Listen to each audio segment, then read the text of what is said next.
Ted Williams wrote a book called The Science of Hitting, and in it he had a picture of himself at bat and the strike zone broken into, I think, 77 squares.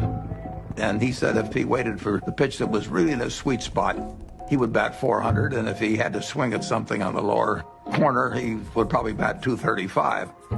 And in investing, I'm in a no-called strike business, which is the best business you can be in. I can look at 1,000 different companies, and I don't have to be right on every one of them or even 50 of them. So I can pick the ball I want to hit.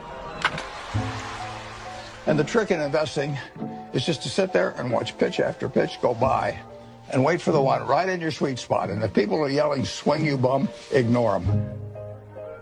There's a temptation for people to act far too frequently in stocks simply because they're so liquid. Over the years, you develop a lot of filters. And I do know what I call my circle of competence. So I stay within that circle, and I don't worry about things that are outside that circle. Defining what your game is, where you're going to have an edge, is enormously important.